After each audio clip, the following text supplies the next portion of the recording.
हमारे देश में जितने भी बच्चे हैं वह देश का भविष्य है। भविष्य ब्रह्मा जी का रेख नहीं है, भविष्य है मेहनत और पुरुषार्थ। मेहनत रंग लाती है, पुरुषार्थ भविष्य का निर्माण करते हैं। विद्यार्थी पढ़ते हैं मन से तो विद्यार्थी पास होते हैं। किसान मेहनत ठीक से करते हैं तो किसान की खेत से मोती और हीरा जैसे महंगे फसल आने लगते हैं। युवक का मेहनत फैक्ट्री कारखाने में जाता है तो हम लोगों के बीच में वैज्ञानिक साधन नाना प्रकार के सामने खड़े हैं। संसार में सबसे बड़ा गुरु होता है और जो गुरु परायण होकर के अपने भविष्य का निर्माण करता है तो उसके जीवन में सुख और शांति का प्रदान रहता है।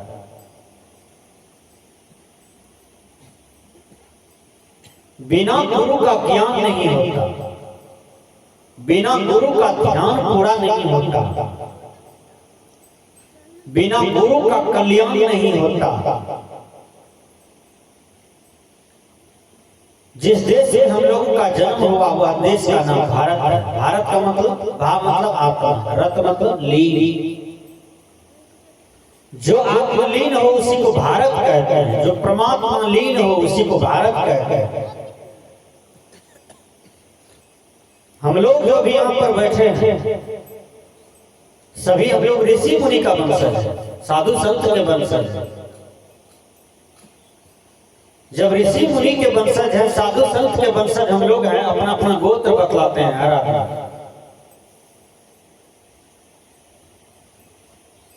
तो फिर हमारे समाज में दारू, शराब, मांस, मछली, नरसंहार, बलात्कार ये सब क्यों है? आपके पूर्वज ऋषि थे, आपके पूर्वज सन्यासी थे, आपके पूर्वज साधु थे, आपके पूर्वज महान आत्मा थे, लेकिन हम उसके बेटा पोता होकर के क्या कर रहे हैं? हमारा देश विश्व गुरु कहलाते हैं, सभी देशों का गुरु। आज हम लोग शिष्य के कहलाने योग्य भी नहीं, क्यों? कर्म से पिछड़ते जा रहे हैं। पूरा विश्व भारत आता था कि भारत जाएंगे तो वहां पर संस्कृति सीखेंगे, सभ्यता सीखेंगे। एक बार अमेरिका से एक लड़की दिल्ली आई और दिल्ली से सीधे वो पटना आ गई, पटना से सीधे फतवाहा सदगुरु कबीर आश्रम आ गए। कबीर आश्रम में महंत थे और वहां का भजन संध्या पाठ में कुछ दिन भाग ली। महंत जी उसको पूछते हैं तुम कहां से आई हो? कहा हम तो अमेरिकन हैं।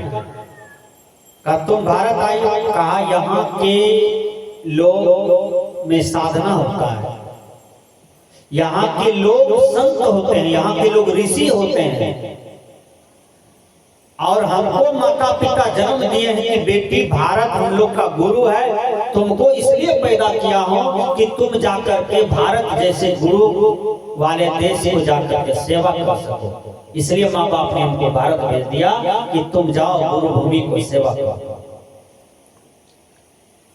आज विदेश से जब लड़कियां यहाँ आती है तो यहाँ के मन चले उसको बलात्कार करने का प्रयास करते हैं, छेड़ते हैं। जाओ रे ऋषि मुनि के वंशज, वहां का सोच क्या है और तेरा सोच कहां जा रहा है? आदमी का भाव बिगड़ता है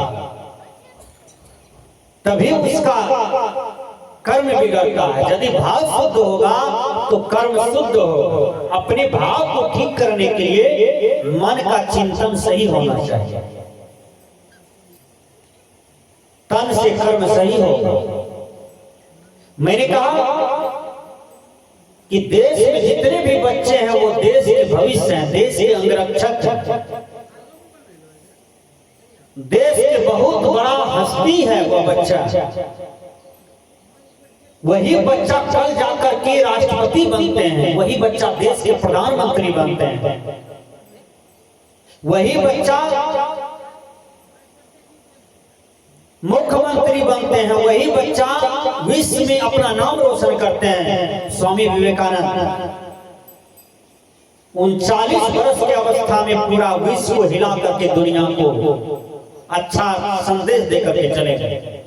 ढेर दिन कहाँ जीए, 100 वर्ष जीने वाला आदमी मांस भात खाने के लिए मांगता है मरने के काल। स्वामी विवेकानंद 39 वर्ष की अवस्था में पूरा विश्व को हिला दिया। अब सोचिए कम ही उम्र में उसको जीना आ गया। अभी तक तो बहुत आदमी को जीना भी नहीं आता है कि हम मनुष्य हैं तो हम कैसे जिए,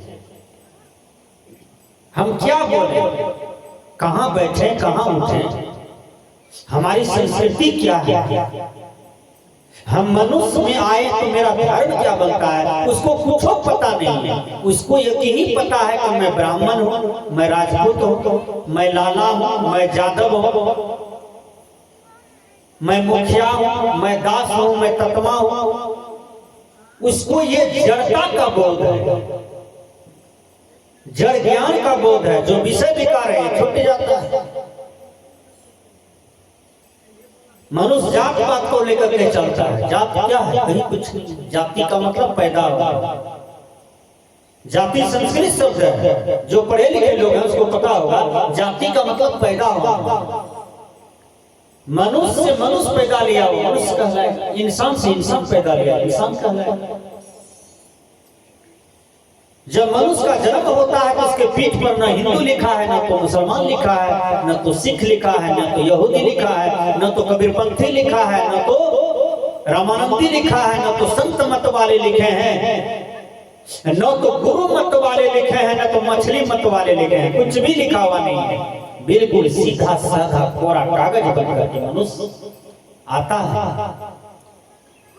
और जब यहाँ का बारो बाट का हवा लगता है तब कोई यहाँ सिख बन जाता है, कोई हिंदू बन जाता है, कोई मुसलमान बन जाता है, कोई यादव बन जाता है, कोई ब्राह्मण बन जाता है, कोई दुसाध बन जाता है, कोई डोम बन जाता है, कोई क्षत्रिय बन जाता है। ये सब में बंट जाता है बोली। लेकिन माँ के गर्भ से जब निकलता है तो वो शुद्ध इंसान रहता है। जब जब कोई संसारिक बोध होता है तब तब उसको पता चलते जाता है, पता नहीं हम शुद्ध इंसान बन के आए थे, अब कितने वर्गों में हमको बंटना पड़ रहा है। जात में, कुटुंब में, समाज में, संप्रदाय में, देश देशांतर में, ये सारा विषय विकार है। ये तो छूट जाता है बोली। इसलिए जाति पाति सब झूठा है। जात होता है पशु में बोली, कुत्ता से कुत्ता का पैदाइश है, बिल्ली से बिल्ली का पैदाइश है, गाय से गाय मिला, नेड़िया से नेड़िया मिला। ये सब जाति अलग है कि नहीं? भैंस की जाति अलग है। कीड़े मकोड़े में चलिए, गिरगिट अलग जाति का है, तेलचिट्टा अलग जाति का है, टिक्कन अलग जाति का है, कोकरेज अलग जाति का है। लेकिन मनुष्य को परखिए भैया, चाहे अमेरिका का मनुष्य हो कि नेपाल का मनुष्य हो कि रूस का मनुष्य हो, मनुष्य से मनुष्य की पैदाइश होती है। तो फिर यहाँ जात पात क्या है? जात पात में हमारा बिहार का धरती सबसे आगे है। वोट जो होता है वो भी जाति के नाम पर होता है। बोलिए कहाँ विकास कीजिएगा? आप विकासशील हैं, विकसित अभी तक नहीं हो पाए क्योंकि जात पात में जो बटे हुए।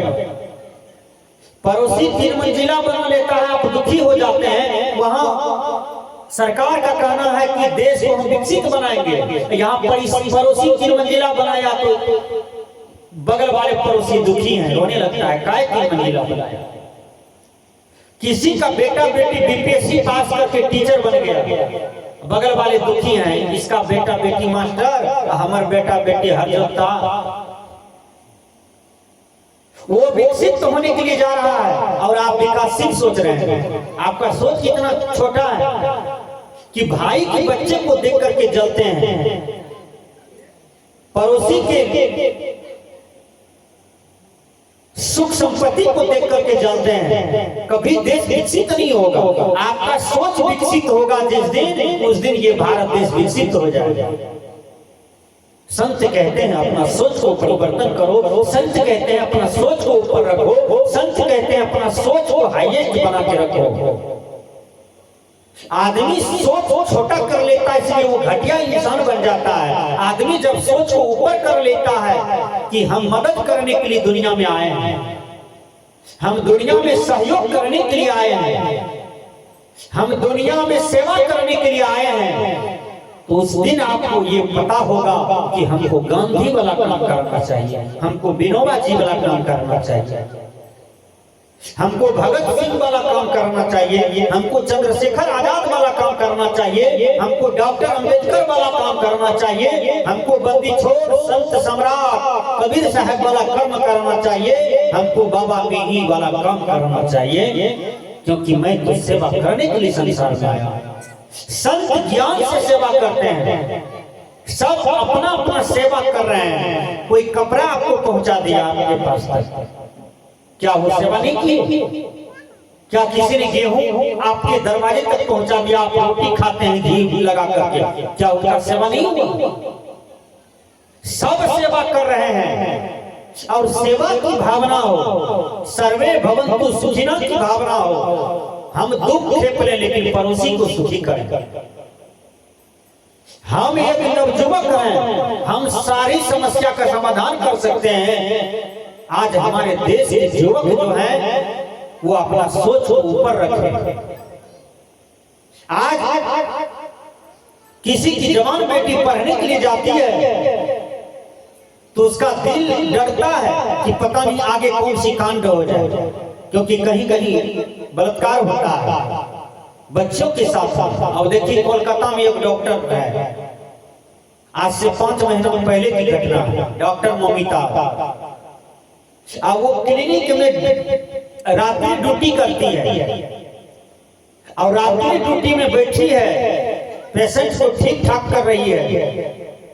रात का 2 बजा डॉक्टर अपने क्लिनिक में चली गई, खा करके तनिक आराम में गई है। तब तक में 3-4 दरिंदों आकर के उसके साथ जबरदस्ती बलात्कार करके और कंठ दाब कर उसको हत्या भी कर दिया और 1 घंटा बलात्कार करके उसके बाद हत्या कर दिया। वो बलात्कार करने वाला कौन था? क्या जंगल से लेढ़िया आया था? क्या जंगल से बाघ बोल आया था? किसी मानव समुदाय का कोई युवक था जो दारू पीता है, शराब पीता है, गंदा खाता है, गंदा सोचता है, हमेशा गंदा चिंतन करते रहता है। ये घटिया समाज के युवक और घटिया समाज में घटिया परिणाम देता है हमारे समाज में। इसलिए हमारे युवक को कैसा बनना चाहिए? हमारे युवक को विवेकानंद की तरह बनना चाहिए। हमारे युवक को, हमारे भाई को कैसा बनना चाहिए? भगत सिंह की तरह बनना चाहिए, सुभाष चंद्र बोस की तरह बनना चाहिए, डॉक्टर मनोहर लोहिया की तरह बनना चाहिए। हमारी बहनों को कैसे बनना चाहिए? इंद्रमती, खेमसरी, सीता, गार्गी, मदलसा, मीराबाई, सहजोबाई, सबरी, सीता, सती, अनसुईया, ऐसे बहनों को बनना चाहिए, माताओं को बनना चाहिए। तो मैंने कहा कि हमारे बच्चा का भविष्य निर्माण ब्रह्मा जी का रूप रेखा से नहीं होता है। हमारे बच्चे के भविष्य का निर्माण श्रम, प्रेम और संयम, 3 रत्न से होता है। वो क्या है? श्रम, प्रेम और संयम।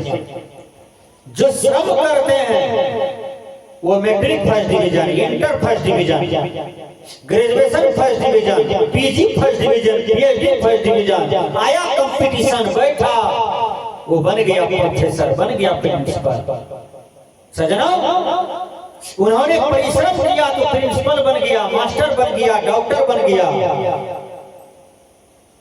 अक्षत, केला, मिश्री, धूप, अगरबत्ती ले लीजिए, आओ ध्वजा जहां गाड़ा हुआ है जहाँ ब्रह्मा जी का फोटो है, विष्णु शंकर जी का फोटो है, वहां कहिए हरे राम राम राम हरे हरे।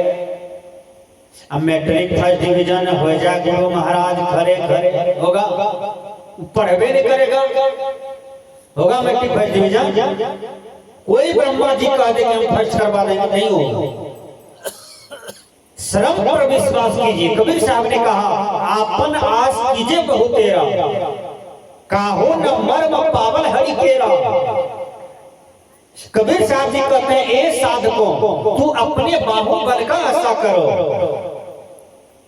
काहो न मर्म पावल हरि केरा। जिस हरि की आशा करते हो वो हरि तो स्वयं अपने श्रम और पुरुषार्थ की आशा किया था, और तुम उनकी आशा करते हो। कबीर साहब जी कहते हैं जो जो चाहे मुझको छाड़ सकल की आस, मुझे ही ऐसा हो रहो सब सुख तेरे पास। कहते हैं सब सुख तुम्हारे ही पास है, क्यों तुम मुझे मेरे पास आते हो। मुसलमान कहते हैं मेरा खुदा है, हिंदू कहते हैं मेरा भगवान है।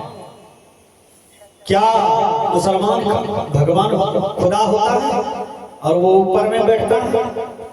क्या हिंदू का भगवान है वो ऊपर में बैठता है? क्या भगवान दो है? क्या ईश्वर दो है? एक ही ना होगा। मैन इज गॉड, मानव की शक्ति ही भगवान है, मानव का श्रम पुरुषार्थ ही भगवान है।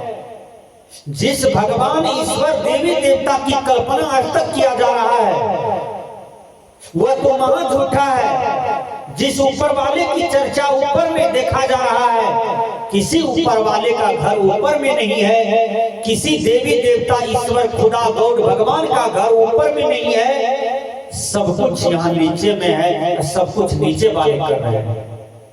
बाबा नहीं कहते हैं जी काय भटकते हो। जिस ईश्वर को तुम बाहर खोज रहे हो कई युगों से, वो तो तुम्हारे ही अंदर में बैठे हैं। निज तन में खोज सज्जन, बाहर न खोजना, अपने ही घट में हरि है, अपने में खोजना। इसी को 650 वर्ष पूर्व कबीर साहब ने कहा था, मोको कहाँ ढूंढे बंदे, मैं तो तेरे पास ना मैं मंदिर में, ना मैं मस्जिद में, ना मैं काबे कैलाश में, खोजी हो तो तुरंत मिली जेबो, पल भर के तलाश में। मोको कहाँ ढूंढे बंदे, मैं तो तेरे पास। घटनी में राम खोजे छठिया किया, फिर भी अनड़ा मनुष्य काशी भागता है, वृंदावन भागता है, अयोध्या भागता है भगवान को देखने के लिए, भगवान का दर्शन करने के लिए। अब भगवान घाटे में बैठे हैं। जैसे दूध में घी बसतो है, बिना रे मथने मिले छठिया किया ने। जैसे मेहंदी में लाली छिपतो है, बिना रे पिसने मिले छठिया किया। पिसिए मत ये इस घाट में मानस जा, मानस ध्यान, दृष्टि साधन, सुरत शब्द जो यह सीढ़ी को लेते हुए उस परम प्रभु परमात्मा का साक्षात इसी में अभ्यास कर लीजिए, इसी में अनुभव कर लीजिए। उसी को कहते हैं परमात्मा साक्षात्कार हो जाए। बोलिए, गीताकार ये नहीं कहा तुम बाहर में ईश्वर को ढूंढो, बाहर में खोजो, वो बाहर में कहीं बैठे हैं। गीताकार भी कहती है तुम्हारे ही घट में बैठे हुए हैं, लेकिन सच्चे गुरु से वह अनुभूति होगा। कबीर पंथ में कहा गया शब्दाभ्यास, रूपाभ्यास, दृष्टा दृश्याभ्यास और साक्षी भाव। बोलिए ये 4 सीढ़ी है, और 5वां सीढ़ी में वो परमात्मा है जहां पर आपको अनुभव हो। लेकिन ये 4 सीढ़ी को जानना होगा, ये 4 सीढ़ी अपने जीवन में उतारना होगा। ये 4 सीढ़ियों को आपको टप करके वहां पर पूर्ण ब्रह्म परमात्मा जहां आपके अंदर में विराजमान है उसका अनुभव कर लिए, उसी दिन आप मुक्त हो गए, उसी दिन आप कृत हो गए, उसी दिन आप गदगद हो गए। जो गूंगे गुड़ खाया तो कुछ ही क्या कहिए। इसलिए कोई भी आदमी बाहर मत खोजिए भगवान को, ईश्वर को, क्योंकि वो बाहर नहीं है। वो प्रसाद चढ़ाने से नहीं मिलता है, वो अगरबत्ती दिखाने से नहीं मिलता है, वह एक टांग पर खड़े होकर के स्तुति विनती उसका कीजिए तब मिलेगा, ऐसी बात नहीं है। कबीर साहब ने ऐसे भटके हुए लोगों को कहा, सांच बराबर तप नहीं, झूठ बराबर पाप, जाके हृदय सांच है ताके हृदय आप। कहते हैं सत्य के समान कोई तपस्या नहीं और झूठ के समान कोई पाप नहीं। कहते हैं जहां सत्य है वहीं ईश्वर का वास है, और सत्य क्या है? आत्मा ही सत्य है, और दुनिया में सब चीज असत्य है। आत्मा परम सत्य है, आत्मा को मारे जाने पर भी नहीं मारा जा सकता।